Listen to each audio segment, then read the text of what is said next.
আসসালামু আলাইকুম সবাইকে। কেমন আছো সবাই? অনেকদিন পর একটা টোট ব্যাগ পেইন্টিং এর টিউটোরিয়াল নিয়ে আসলাম এন্ড হোপফুলি তোমাদের কাছেও এটা ভালো লাগবে। আমার কাছে পার্সোনালি এই পেইন্টিংটা খুবই পছন্দ হয়েছে বিকজ এটার মেইন থিমই ছিল টিউলিপ এন্ড যে আপুটি অর্ডার করেছে খুবই কিউট পিচ পিঙ্ক কালারের ব্যাগ চুজ করেছিল এন্ড এখানে ফার্স্টে আমি জেসো অ্যাপ্লাই করে নিয়েছিলাম এন্ড টিউলিপগুলো এঁকে নিয়েছিলাম। ব্যাকগ্রাউন্ডে কি কালার করবো ভাবতে ভাবতে পরে চিন্তা করলাম একটা হালকা লাইট পিঙ্কি শেড চুজ করা যাক।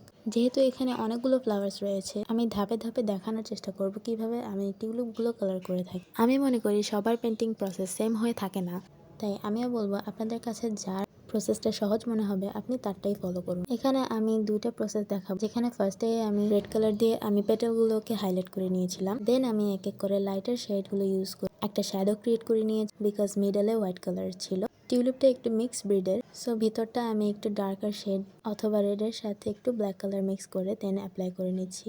এতে করে পেটালগুলো আলাদা আলাদাভাবে আইডেন্টিফাই করা যাবে। আমার ফার্স্ট ফ্লাওয়ার কমপ্লিট হয়ে গেল, এখন দেখাবো সেকেন্ড ওয়ান, যেখানে আমি প্রথমেই ভেতরের ডার্কার শেডটা দিয়ে নিচ্ছি and I found that it was easier than the first one, তাই আমি প্রত্যেকটাই আগে ডার্ক শেডটা প্লেস করে নিয়েছি, দেন আমি এক এক করে ডার্ক টু লাইটার শেডে যাব। এখানে তোমরা দেখতে পাচ্ছ যে এনহ্যান্স হয়ে আছে অ্যান্ড একটা কন্ট্রাস্টিং এফেক্ট দিচ্ছে। তারপরে আমি আগের মতোই রেড কালারের একটা আউটলাইন ক্রিয়েট করে নিচ্ছি, তারপর আমি বেস কালারের মতো করে লাইট পিঙ্ক এর উপরে অ্যাপ্লাই করব, এরপর আরো লাইটার শেড অ্যাপ্লাই করব। এতে করে ফ্লাওয়ারের শেডটা খুব ভালোভাবে ফুটে উঠবে।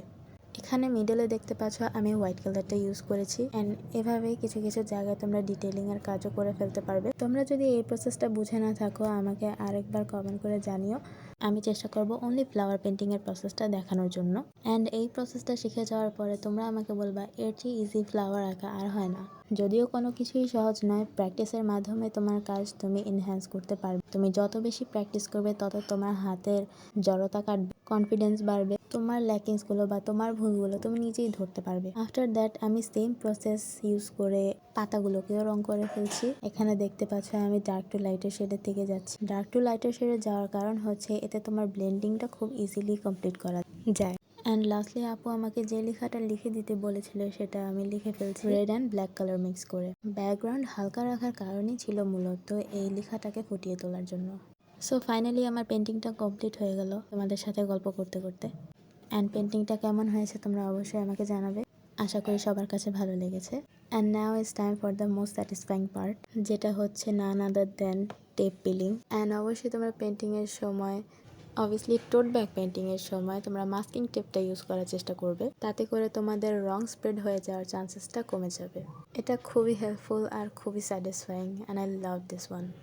I was literally obsessed with this painting. After that আমি এটাকে রোদে শুকাতে দেই for 2.5 hours। এর বেশি রাখার কোনো প্রয়োজন নেই আমি মনে করি। Then the last part, it's time for the varnish। আমি এখানে মন্টমার্টের ভার্নিশটা ইউজ করছি, আপনারা চাইলে স্প্রে ভার্নিশও ইউজ করতে পারেন, দুটোই ভালো, বাট আপনারা অবশ্যই চেষ্টা করবেন ভার্নিশটা অ্যাপ্লাই করার জন্য, তাতে আপনার পেন্টিংটাও লং লাস্টিং হবে এবং এটা ধুলেও কিছু হবে না। And this is the final look. Hope you all have enjoyed the video. Thanks for watching and stay tuned. Ta-ta!